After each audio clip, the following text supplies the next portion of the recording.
Hello everyone, this is Defense Politics Asia, and this is the summary for the day of 344 for the 2nd of February.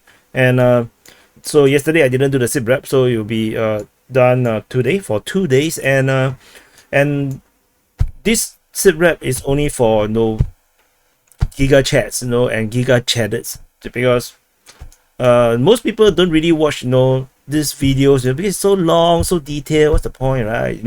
But because you guys are the chats and chatettes, that's why you guys watch the summary. Then let's go on to the southern front. We have alleged HIMARS destroyed at Ivanivske. So allegedly, there is the Russian Defense Ministry have destroyed have reported that I should rephrase this. The Russian Defense Ministry announced that they allegedly destroyed a HIMARS near Ivanivske, which is actually here. So, which is actually very close to the front line. So, it's a bit suspicious for them to be this near to the front line. So, maybe they're trying to strike something towards the rear, maybe somewhere in Crimea, which necessitate the needs to drive up so close to the front line, which of course is a bad idea, which is why it is now icon now. Moving on, there is also Ukrainian MiG-29 shot down over Vuhledar. So the location listed in the Russian Defense Ministry's report is Chervono-Armyskoye, which doesn't exist on the map. If you actually type it in the Ukrainian's way of spelling, it actually goes to Vuhledar, which is here. So yeah, so there is a MiG-29 shot down over here. Over at the Zaporizhzhia Line, there is fighting reported in 3 different locations. At Lyman is actually near Orikhiv. These are reported by the Russian Defense Ministry, and there's fighting reported over here at Levadne. So Levadne is here. So there's fighting reported at Levadne. This one is more closer to Huaypole, or maybe towards Velika Novosilka. Oh, there's another one I missed out. Mafopil. Mafopil is actually very close to Huaypole or Huaypo. So there's these 3 locations fighting. By the sound of it, by the way how the Russians reports it, it sounds like a positional fighting. So there's artillery and units neutralizing the opposing unit. So I don't think it's any thing that is like an offensive. Is probably more towards like a positional fighting kind of thing, artillery shelling and firing from small arms and tanks. Moving on to the Donetsk region. At the Donetsk front, the situation over the Vuhledar continues to be positional. The fighting has been postponed or limited according to severe weather conditions reported by Ryber. So very good excuse to use to justify the fact that they did not manage to continue the fight. And there's also information coming from Ryber saying that it is not possible to achieve success in the Vuhledar sector because the Ukrainians transferred reserve to this region, and the attempt to bypass the city from the eastern side has failed. So this is the eastern side. In case you guys do not know, this is east, this is west. Yeah, the attempt to attack from northward towards this Donbass, South Donbass coal mine 1 has not yield results. So the entire Vuhledar offensive might have failed for now. Moving on to this Novomikhailivka region. So Novomikhailivka, if you have followed my reporting, had always been fighting for like very commonly, very common and often, and the Russians never have a breakthrough. Even though the way I map it seems like it, but it's not. And Wogonzo reported that there is a new direction of attack, with the Russians attacking Paraskovievka. So we shall see how this develops. Wogonzo is the only one that reported this, so we shall see whether there's any developments here. Usually the fighting over at Novomikhailivka is only reported by the Ukrainian Defense Ministry or Wogonzo typically. So I believe maybe around this region, I think Wogonzo have some sources on the ground which allows them to kind of ascertain this kind of information that is unavailable to other sources. Moving on, in Marinka, there is fighting reported at Marinka. Similar to previous reportings, is still on the western side of the city. And moving on further to the northwest of Donetsk city, which is the Pisky region or Povomaysky region, fighting is reported at Nevelske, according to the pro-Ukrainian source Deep State UA. They say that the Russians launched an attack with 2 tanks, or either that or 2 enemy tank attacks, which might be 2 forces of tanks. They attacked twice. So, but the attack failed because they are drunk. High alcohol intoxication amongst tankers. I have no idea how they even know such a thing. Like, how would you even know your enemy is drunk? Like, how? Like, did they drive like a snake? Or did they actually went over and actually test their alcohol content in their breath? Maybe they stopped by traffic police. I think that must be it. They stopped by traffic police. They got tested. They had tested their breath. The breath analyzer say they're drunk. Anyway, then there's fighting reported at Zivany, according to Ryba as well. This is coming from Vodian direction. Vodian direction moving towards Zivany. Sorry for the very thin line. Yeah, this like they are attacking from Vodia moving up north. They're also attacking in the direction of Tonenke. So Tonenke and Zivany. So this is the direction mainly the attack. And so moving on, over at the New York region or Ivanivske region, otherwise there's nothing else. New York region is also very quiet, with the attention is all placed all the way on the eastern front. Over at the Bakhmut Front, this is Bakhmut city. So this is Bakhmut city, and at the Bakhmut Front, there's fighting reported in the area of Klishevka, according to the Ukrainian Defense Ministry. This is actually very liberal way of describing, because there's literally fighting all over Klishevka's surroundings. So it's a bit hard to tell what are they talking about, because the Russian forces is actually attacking in this direction, and they're also attacking towards Ivanivske over the past 2 days, because the Ukrainian supply line is here. This highway here is moving from Bakhmut all the way to Konstantinivka. So the Russians are trying to cut it. So this is happening, and according to Surya maps, the distance of the front line to the highway is now just 1.5 kilometers away from the front line. And according to Deep State UA, the pro-Ukrainian source, they reported that the Russian forces have pulled up their reserves to continue their advance. So it's probably rotating the troops to push forward further, because if you want to do an offensive, you actually need a lot of troops to back up the main vanguard. So over at the Bakhmut, before that, there is reinforcement reported at Chasivya. So this reinforcement is actually coming from Konstantinivka. So it's just a redeployment. Konstantinivka is here. So the Ukrainian forces are probably just drive up to kind of defend this area here. Of course, we also have reinforcement reported at Bakhmut, so there is definitely reinforcement going over to the Bakhmut city. So this information is reported by Ryba, where there is continued to be transfers of manpower and armored vehicles to the city itself to help out with the defense. Fighting is now reported in the south. From Opine region. So Opine is here. So the Russian forces is moving northward, and they are currently fighting at this Radiansky 1Y Radiansky Provoluk. Basically, this is the first Radiansky street. So this is reported by the Ryba. So they actually provide us with the street where the fighting is happening. So it's actually fighting along this road here at this moment, with the Russian forces attacking from the Opine direction. So moving up there on the eastern front, the fighting is reported around the eastern area. On the 3rd the reporting for the third is reported to be around the meat processing plant, according to Deep State UA. This actually corroborates with the information coming out from Rybar.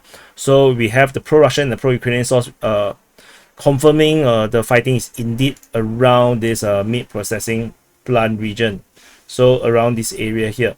So fighting continued to be reported on the Eastern Front, but there is not much other information with the Russians attacking this way and like this.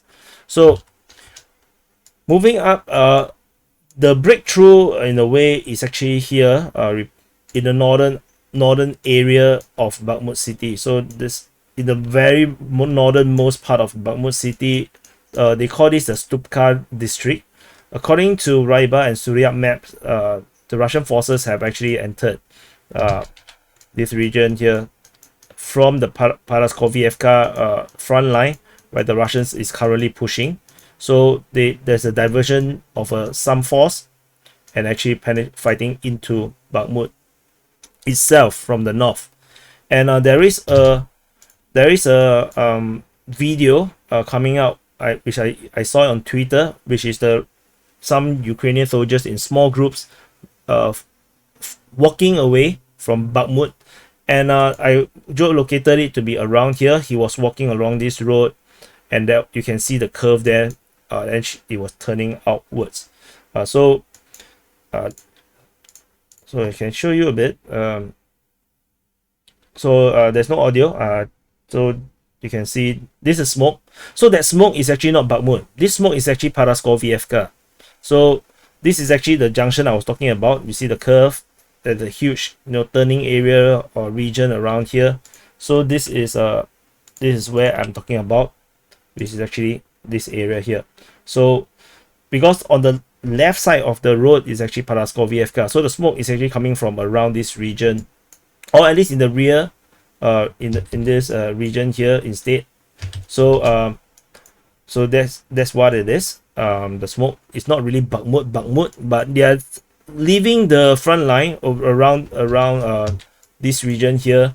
They are leaving, walking towards not sure where, and this because of the withdrawal of these forces from the northern outskirts, the Russians are able to push into Bakhmut itself. So this actually corroborates with the rumors that there is Ukrainian forces withdrawing partially from the northern outskirts of Bakhmut city itself.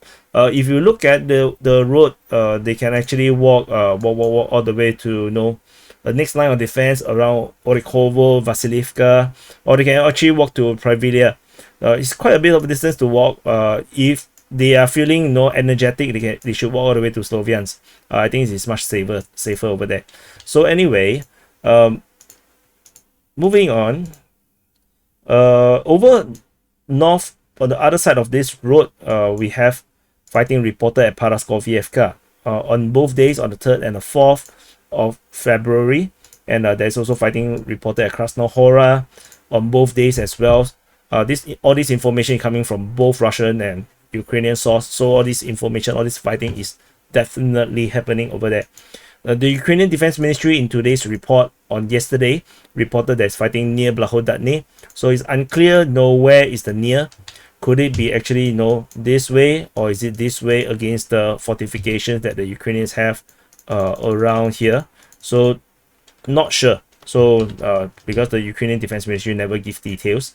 And another information that I missed out is actually from 3 days ago. On the 2nd of February, there is actually Russian Defense Ministry reports of HIMARS and M270 getting destroyed near Kramatorsk. I missed out this information. For those that are pro-Russian, I think you might find it happy. For pro-Ukrainians, you will say, where is the photos and videos? Yeah, there's no photos and videos. Just like I have no photos and videos about the fighting at Krasnohora or Paraskovievka. So, and moving up north into the Mykolaiivka, Krasnopolivka, Rozolivka, Vasilkivka region, the Russian forces is currently attacking out from this region here, from Sako Ivansety and Mykolaiivka, with the Russians pushing in multiple directions. And of course this is already fighting from this side. and there's also fighting from this side. So this is currently what's happening at this moment. The Russians are spreading out, in multiple directions. So the okay, let me okay, forget it. Okay, the fighting reported at Vesikivka is reported on both days by Ryba, and the fighting is now moving towards Fedorivka, according to Ryba on the reporting on the 3rd, which today is already the 5th. And there is also fighting reported at Rozdulivka from Mykolaiivka direction, reported on the 3rd and the 4th. All this information is coming from Ryba. It's the pro-Russian source. And moving into the Siversk front, there is reinforcement reported at Siversk due to the situations developing over in the Siversk front, with the Russian forces capturing Bilohorivka of Luhansk. So this is the Luhansk Oblast, Luhansk region, as you can see, Luhansk Oblast. So the Luhansk region's Bilohorivka has been captured, and the Russian forces is currently still ongoing, doing their clearing operation over at Bilohorivka. And continuing on this success, the Russian forces, after capturing here, immediately attacked Krychorivka and Serebrenka, and that the fighting continued to be also reported at Bakhmut on both days. So the fighting is continued to be happening, with the Ukrainians seeing all these developments, decided to send reinforcement to Siversk because things is looking really bad at this moment. And interestingly, there is this very weird information coming from the Ukrainian Defense Ministry. They reported that there is fighting near Shipilivka. So Shipilivka is actually here, and is a little bit far from other front lines. So I suspect that the fighting that they were mentioning is actually within the forested region near to Shipilivka. So the Russians currently is actually pushing this direction. They're currently doing this, and the Ukrainian lines are actually getting pushed back. They're getting pushed back. So maybe there is some Ukrainian forces around here, which the Ukrainian Defense Ministry decided to say, oh, it's very near Shipilivka. So that might be the case. The interesting thing about the Bilohorivka capture is that so far it's only reported by pro-Russian sources. The Russian Defense Ministry have not acknowledged this information, and SITREP maps actually in their yesterday's report had not corroborated this information. They reported that the town is still under Ukrainian control. So could this capture be over excitement from the pro-Russian side, claiming that Bilohorivka is captured when it's not?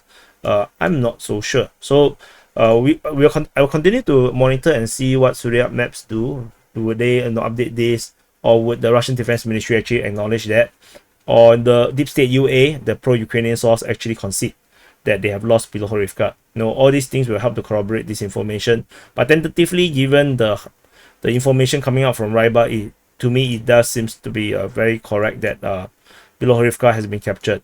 Over at the Kreminna front, the Russian forces is doing their super duper uber Kreminna offensive, with the Russians attacking in multiple directions, as you can see, with all the icons, fighting icons all over the place. Over at the south of Kreminna, in the Serebrenske forest region, there is fighting reported in the forest on both days. Both is reported by the Ukrainian Defense Ministry. The Russian Defense Ministry reported fighting in the Serebrenske forestry on the 3rd, and there is fighting reported at Dibrova on the 3rd and on the 4th. 3rd is reported by the Ukrainian Defense Ministry, 4th is reported by the Russian Defense Ministry. So there's definitely some real fighting over this region here. The Russians attacking it like this.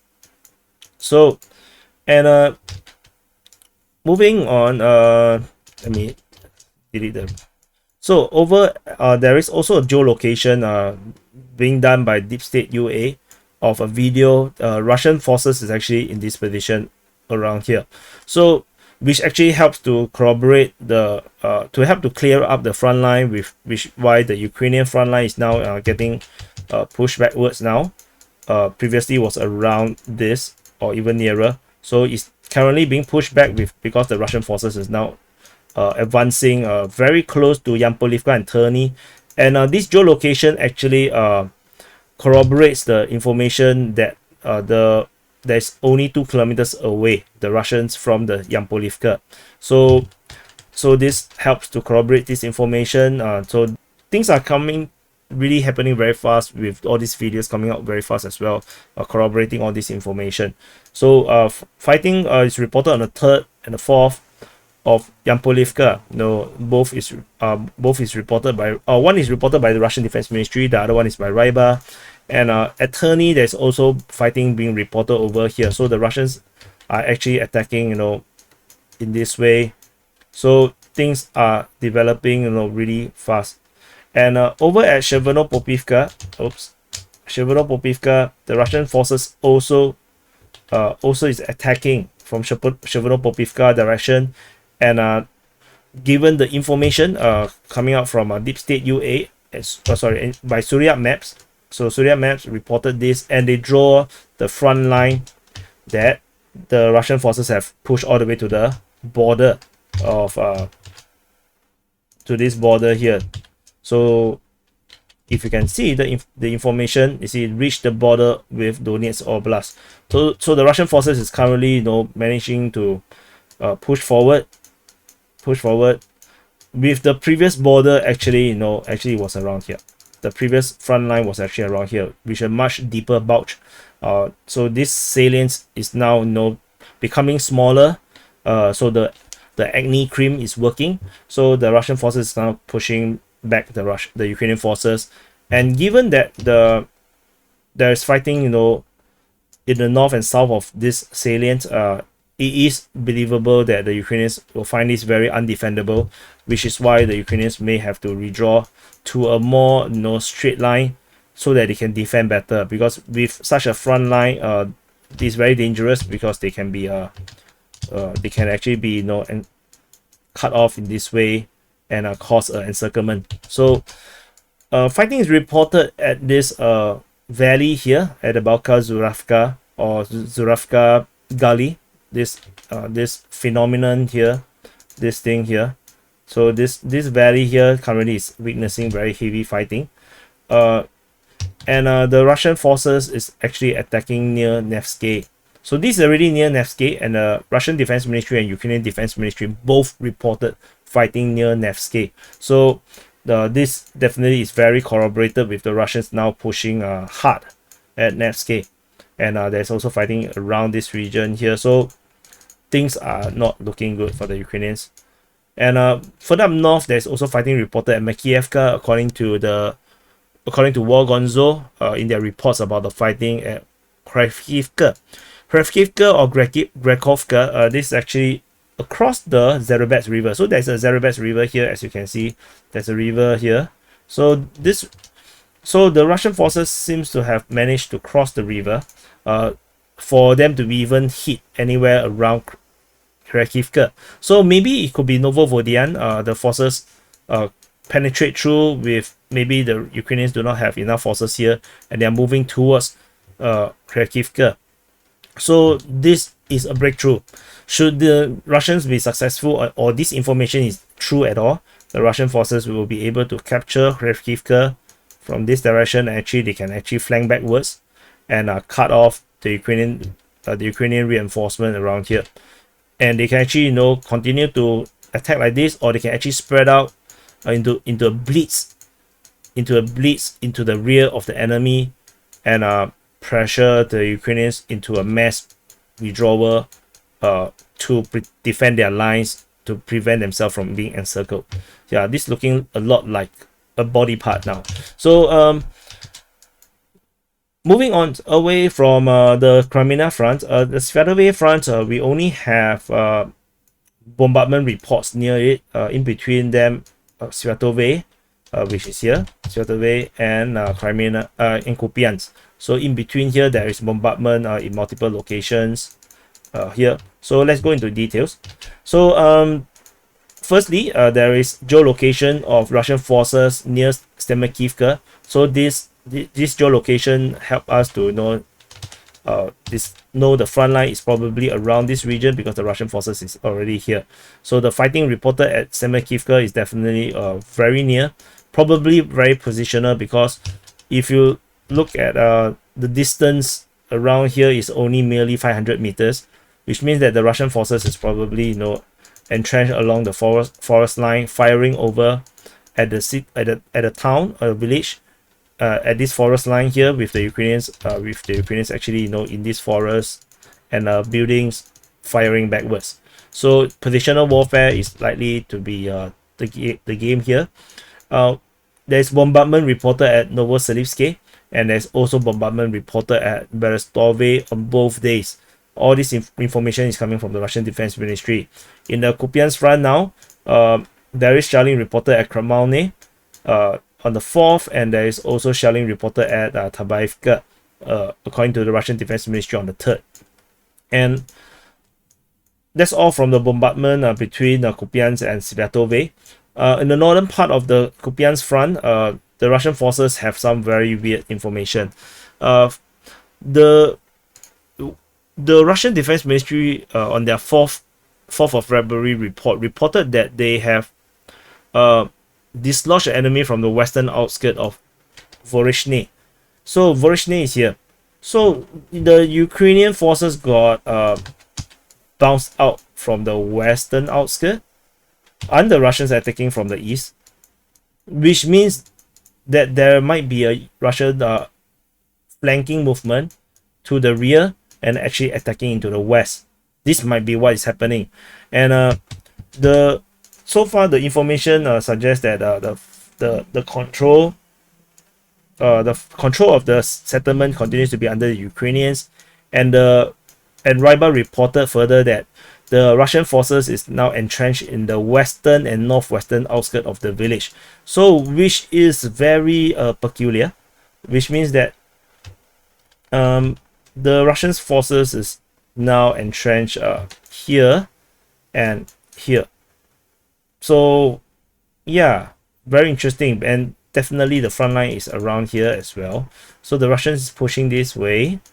They probably flank up north and then capture the western side. And where do you think the next move will be?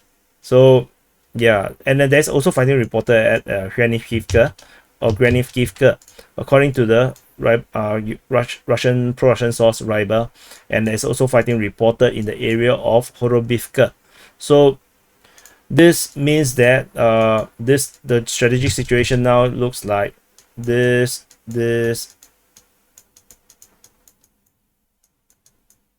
It looks like this.